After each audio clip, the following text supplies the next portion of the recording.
অন্যায় আর অনৈতিকতার পেছনে কাজ করে কোনো ব্যক্তি, প্রতিষ্ঠান কিংবা গোষ্ঠীর হীন স্বার্থ।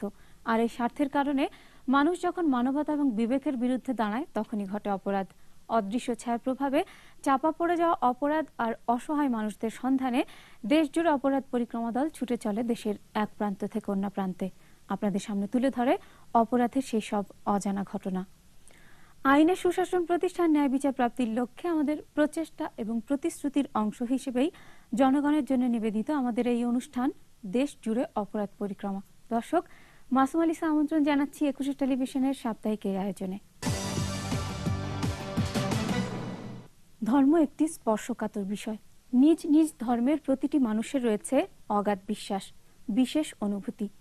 এই স্পর্শকাতর বিষয়কে ব্যবহার করে কিছু ভণ্ড প্রতারক সাধারণ মানুষকে বিভিন্নভাবে প্রতারিত করে হাতিয়ে নিচ্ছে মোটা অঙ্কের টাকা। ধর্মের অপব্যাখ্যা দিয়ে বিভ্রান্ত করছে সাধারণ মানুষকে। কুমিল্লা সদর দক্ষিণের সাকরাপুর দরবার শরীফের সৈয়দ মেজবাউদ্দিন নিজেকে অলৌকিক ক্ষমতার অধিকারী হিসেবে দাবি করে আসছে দীর্ঘদিন যাবৎ। তিনি আরও দাবি করেন, উত্তরাধিকার সূত্রে এ ক্ষমতা তারা ৫ ভাই পেয়েছেন। অলৌকিক ক্ষমতা বলে তারা বিভিন্ন জটিল রোগের চিকিৎসা করে থাকেন। এলাকার অনেকেই মনে করেন তারা ঊর্ধ্ব জগতের মানুষ। কাজী মোহাম্মদ খলিলুল্লাহর গবেষণায় এ নিয়ে প্রতিবেদন তৈরি করেছেন আবু হাসনাত মনি।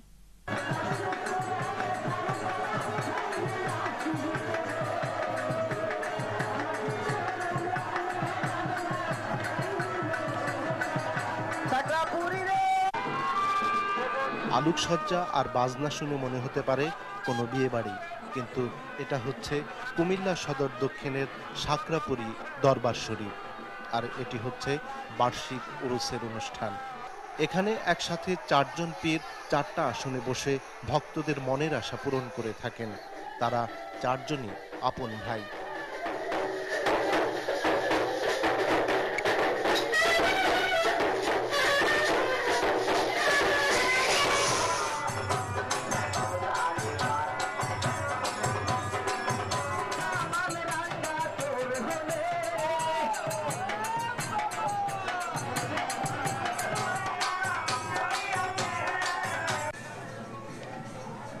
সৈয়দ মেজবাউদ্দিন এখানকার বড় পীর। ভক্তদের বিভিন্ন সমস্যার কথা শুনছেন।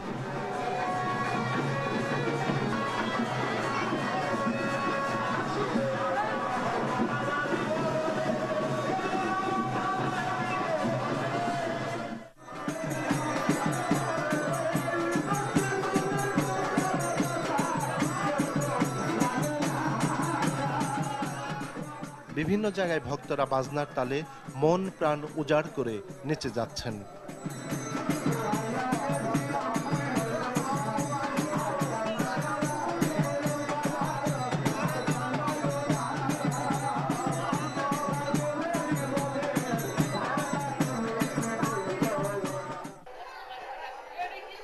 মেজবাউদ্দিনের আরেক ভাইও অন্য আসনে বসে ভক্তদের সমস্যার কথা শুনছেন।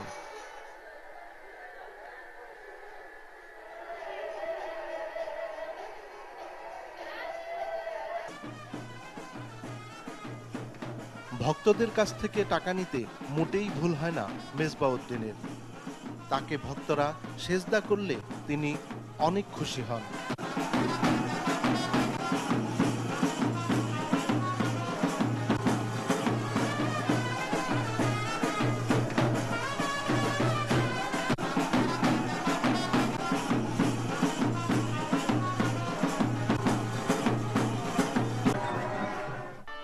কোনো একজনের ছবির সামনে মোমবাতি জ্বালিয়ে প্রার্থনা করা হচ্ছে, অনেকটা হিন্দুদের পূজা করার মতো।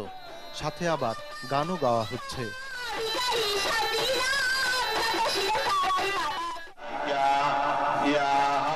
স্থানীয় পুলিশ ফাঁড়ির এক কর্মকর্তা অত্যন্ত নিষ্ঠার সাথে দায়িত্ব পালন করছেন, যদিও এটা তার কোনো অফিসিয়াল দায়িত্ব নয়।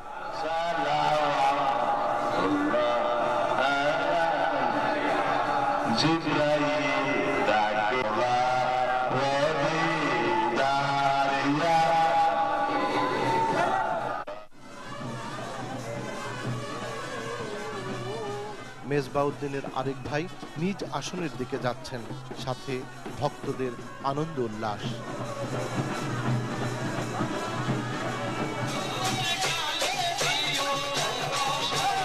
সারা রাত বিভিন্ন জায়গায় চলে ভক্তদের পাগলের মতো নাচ।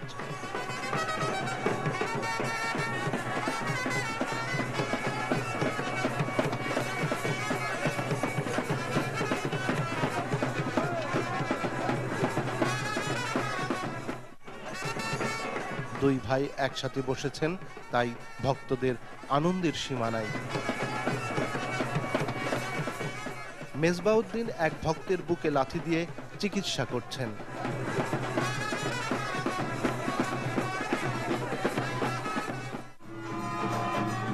ভক্তদের দেয়া গরু ছাগল জবাই করে রান্নার বিশাল আয়োজন করা হয়।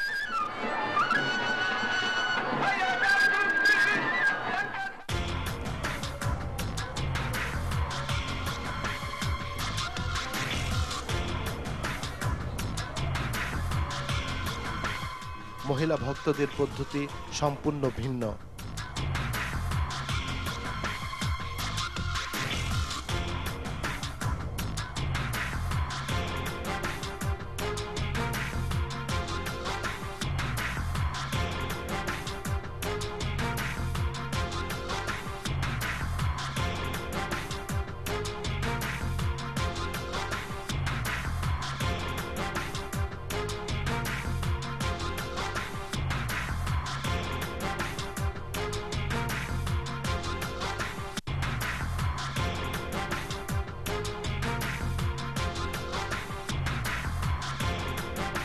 এলাকার কিছু মানুষের কাছে এরা ঊর্ধ্ব জগতের মানুষ, এদের কোনো পাপ নেই। এরা তো অলির আওলাদ, এরা তো মানুষ না। এরা কি অমানুষ? না, এরা অলির আওলাদ। আওলাদ হলে কি মানুষ না? অবশ্যই মানুষ। তাহলে আপনি বলেন যে মানুষ না? এরা তো ঊর্ধ্ব জগতের মানুষ। সৈয়দ মেজবাউদ্দিনের মুখোমুখি হয়েছিলেন অপরাধ পরিক্রমার প্রতিবেদক। মেজবাউদ্দিন তার এসব কর্মকাণ্ডের কিছু কথা স্বীকার করলেও বিভিন্ন যুক্তি দেখানোর চেষ্টা করেন। দর্শক, অনুষ্ঠানের পর্যায়ে ছোট্ট একটা বিরতি নিচ্ছি, ফিরে এসে দেখব সৈয়দ মেজবাউদ্দিনের আরও কিছু কর্মকাণ্ড এবং শুনব এসব বিষয়ে তার বিভিন্ন যুক্তির কথা। আমাদের সঙ্গেই থাকুন। আবারও স্বাগত দেশ জুড়ে অপরাধ পরিক্রমা অনুষ্ঠানে। আমাদের সঙ্গে থাকার জন্য সবাইকে ধন্যবাদ। দর্শক, দেখছিলেন কুমিল্লা সদর দক্ষিণের সাকরাপুর দরবার শরীফের সৈয়দ মেজবাউদ্দিনের বিভিন্ন প্রতারণা দৃশ্য, যে নিজেকে অলৌকিক ক্ষমতার অধিকারী হিসেবে দাবি করে আসছে দীর্ঘদিন যাবৎ। তার সাথে কথা বলে জানা যায় আরো অনেক কিছু। আমরা এসব বিষয় জানতে মুখোমুখি হই সৈয়দ মেজবাউদ্দিনের। তিনি তার কর্মকাণ্ডের পক্ষে বিভিন্ন যুক্তি দেন। এটা যে যিনি পীর সাহেব ছিলেন উনি অলৌকিক প্রাপ্ত, ওনার পীরের থেকে প্রাপ্ত। তাইলে উনি রুগী দেখতেন, চিকিৎসা মানে রুগী দেখতেন, ঝাড় ফুঁক যেটাকে বলে, এবং ওনার দেখাতে সমস্ত রুগীই কিউট। বর্তমানে যে আপনার হ্যাঁ আসছে না, আমি সেটা বর্তমানে আসতেছি। তাইলে এটা ধারাবাহিকতা, কন্টিনিউশন। পীর সাহেব থেকে কন্টিনিউ টু হিজ সান, তাহলে ওনার সান থেকে কন্টিনিউ টু মি। এবার বুঝে আসছেন আপনার, এটা ধারাবাহিকতা। হ্যাঁ, ওই যে কি বলা যায়, ওইটা অলৌকিক। যেটাকে ব্যাখ্যা করা যাবে না, যেহেতু পীর সাহেব অলৌকিক কাজ করেছেন, হ্যাঁ। আচ্ছা, এখন কথা আরেকটা কথা আছে, পীর সাহেবের দ্বারা যেটুকু সম্ভব হয়েছে আস্তে আস্তে এটা এখন সম্ভব না।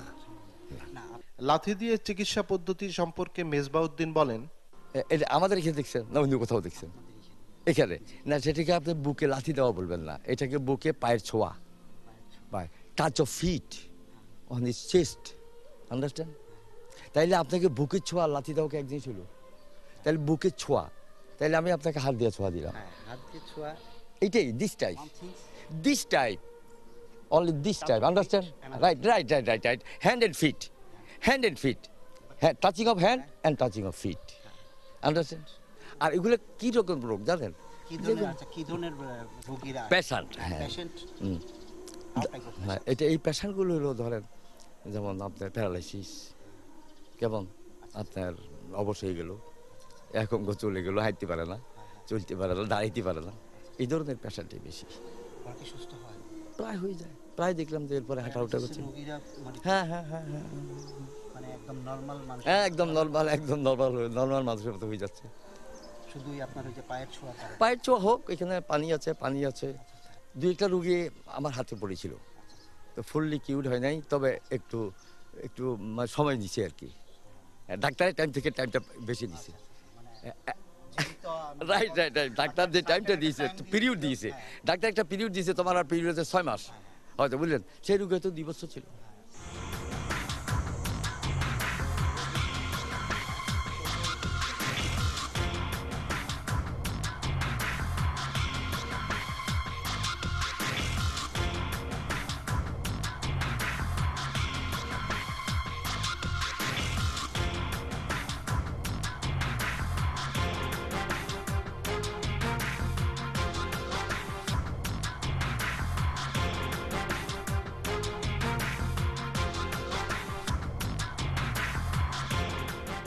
বিশাল জায়গা জুড়ে তাদের ভাইদের প্রত্যেকের আলাদা আলাদা ভবন।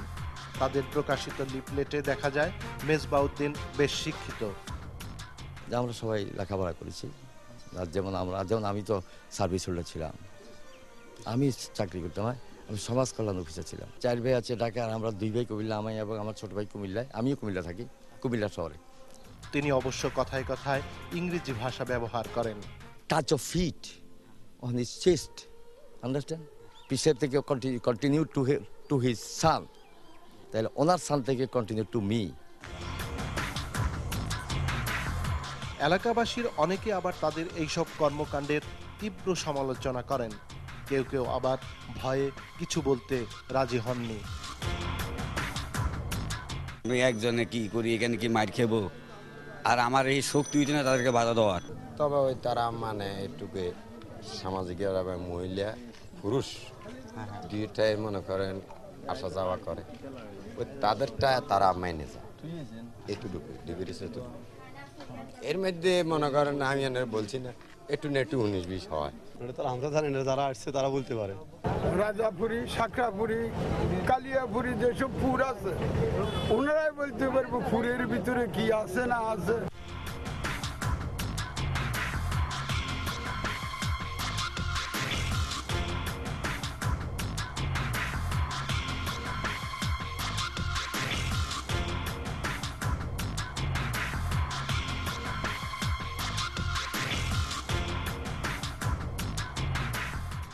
সৈয়দ মেজবাউদ্দিন ও তার ভাইদের এরকম ধর্ম নিয়ে ব্যবসার বিষয়টি কুমিল্লা জেলা পুলিশ সুপার অবগত নন বলে জানান।